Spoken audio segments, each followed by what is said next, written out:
Good morning, welcome back to MMZ అవాకా ఛానల్కి. So ఈరోజు 5th క్లాస్ ప్రాక్టీస్ బిట్స్ అండి. అన్నీ ఒకటే వీడియోలో వచ్చేటట్టు చూద్దాం. టక్క చెప్పేసేయాలి.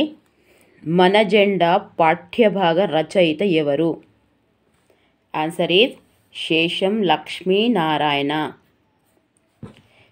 శాంతి సహనం సత్యరూపమా శౌర్యకాంతితో వెలిగిన దీపమా అనే గేయం రాసినవాడు? శేషం లక్ష్మీనారాయణ. భారత కోకిల అని ఎవరిని అంటారు? సరోజిని నాయుడు. ఉప్పు సత్యాగ్రహంలో పాల్గొని సరోజిని నాయుడు ఏ జైల్లో నిర్బంధించబడింది? ఎర్రవాడ. యాదగిరిగుట్ట ప్రస్తుతం ఏ జిల్లాలో ఉంది? యాదాద్రి. 5th క్లాస్ నుంచి కంపల్సరీ వస్తాయండి, చాలా ఇంపార్టెంట్. ఋష్యశృంగుని కుమారుడు ఎవరు? యాదర్శి. యాదగిరిగుట్టలో ప్రతి నెల అష్టోత్తర శతకలశాభిషేకం ఏ నక్షత్రంలో జరుపుతారు?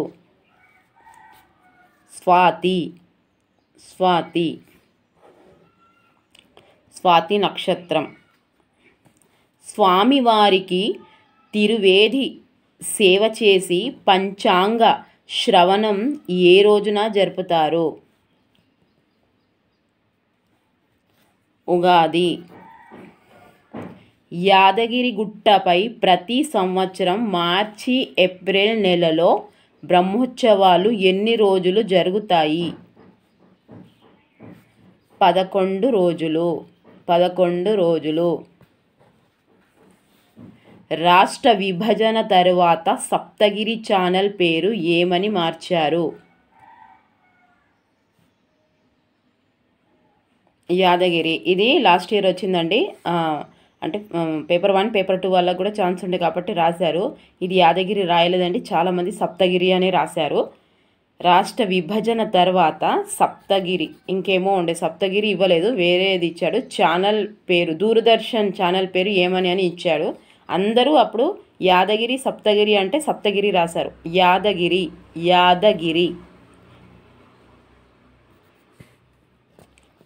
ఇది టెట్లో వచ్చిందండి. కొండగట్టు అంజన్న క్షేత్రం ఎక్కడ ఉంది? కరీంనగర్. కొండగట్టు కరీంనగర్. కరీంనగర్. కొండగట్టు అనగానే కరీంనగర్ అని గుర్తుకు రావాలి.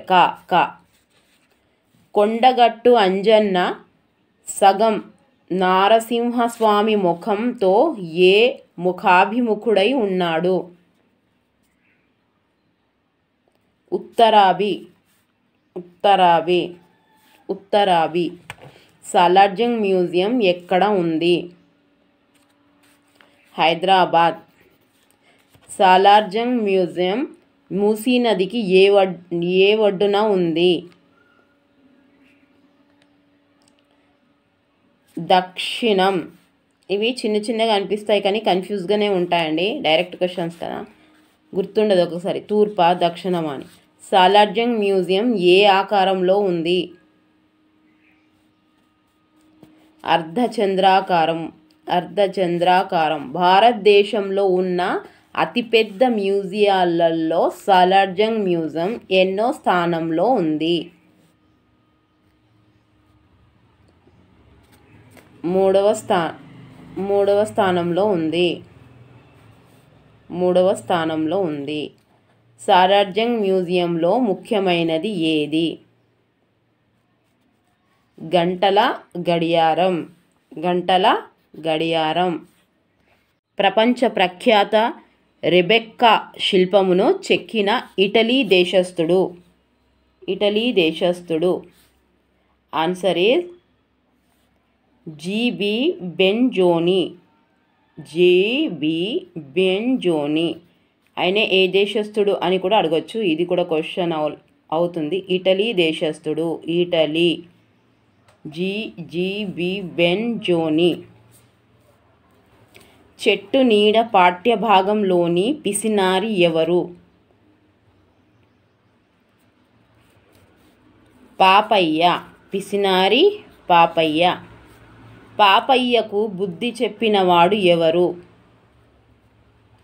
శివయ్య. శివయ్య. పాపయ్య శివయ్యకు చెట్టు నీడ ఎంతకు అమ్మాడు? 1000. భారతాన్ని సంస్కృతంలో రాసినవాడు?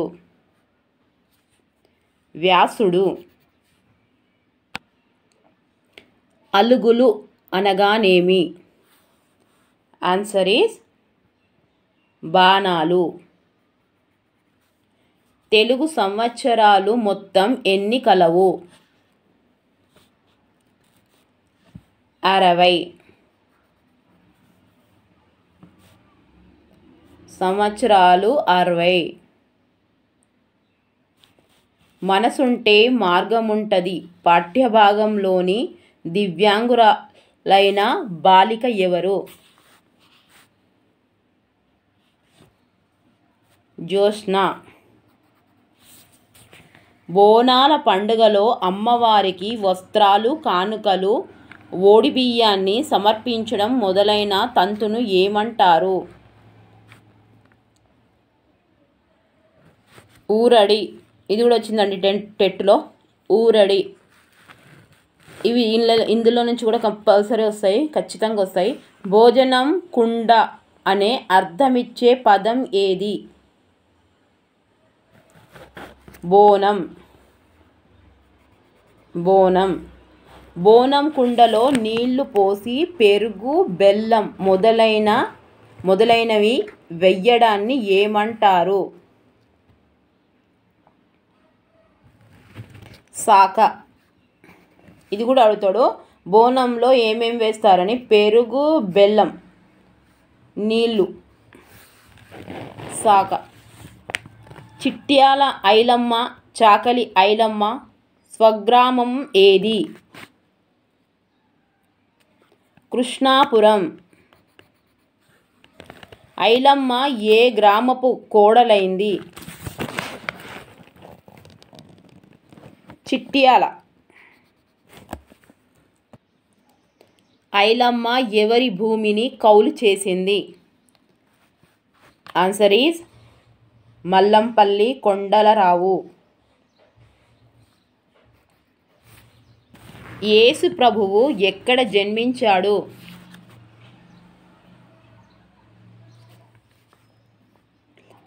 బెత్లహం. గోపి డప్పు పాఠ్యభాగంలో గోపి స్వగ్రామం ఏది? రామాపురం. రామాపురం. 34ది షావుకారు డప్పు ఖరీదు ఎంత చెప్పాడు? 22 రూపాయలు. షావుకారు డప్పు ఖరీదు ఎంత చెప్పాడు? 22 రూపాయలు. వ్యాపారస్తుడు గోపికి బహుమానంగా ఇచ్చినది ఏది? గుర్రం. పదాల మధ్య ఉండే సంబంధాలను తెలిపే వాటిని ఏమంటారు?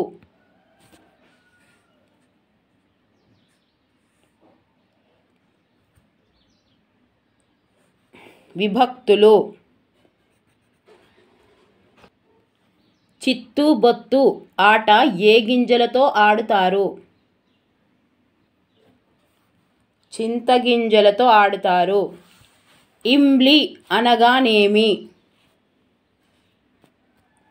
చింతకాయ. చింతకాయ.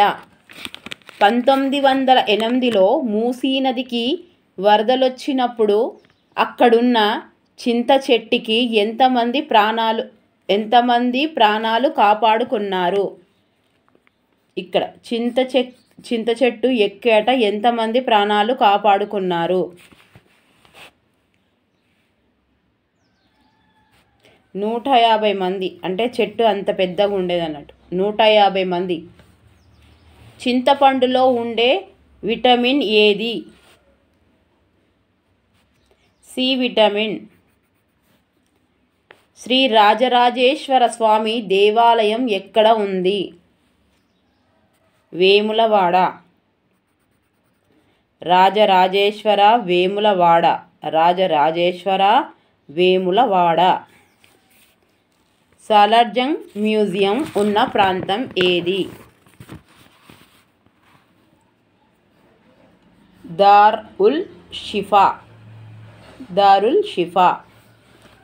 సాలార్జంగ్ మ్యూజియంను ప్రజలు సందర్శనార్థం ఎప్పుడు తెరిచారు? 1951 డిసెంబర్ 16. 1951 డిసెంబర్ 16. 50 అంటే సగం కదా, దానికి ఒక్కటి ఎక్కువ అని గుర్తుపెట్టుకోండి. 51 డిసెంబర్ 16.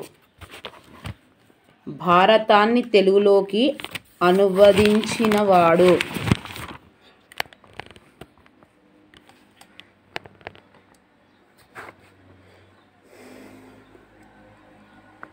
కవిత్రయం. ఐలమ్మ ఇల్లును కూలగొట్టించినవాడు? దేశ్ముఖ్ రామచంద్రారెడ్డి. Answer is Deshmukh Ramachandrareddy. దాదాపుగా అందరికీ అన్నీ వచ్చి ఉంటాయి. సో ఈ 5th క్లాస్ అయిపోయాయండి. నెక్స్ట్ గ్రామర్ వీడియోస్ తీస్తాను. ఇంపార్టెంట్, చాలా ఇంపార్టెంట్. ఖచ్చితంగా మనము నేర్చుకోవాల్సిందే గ్రామరు. సో నచ్చితే లైక్ చేయండి, సబ్స్క్రైబ్ చేయండి, షేర్ చేయండి. Thank you for watching.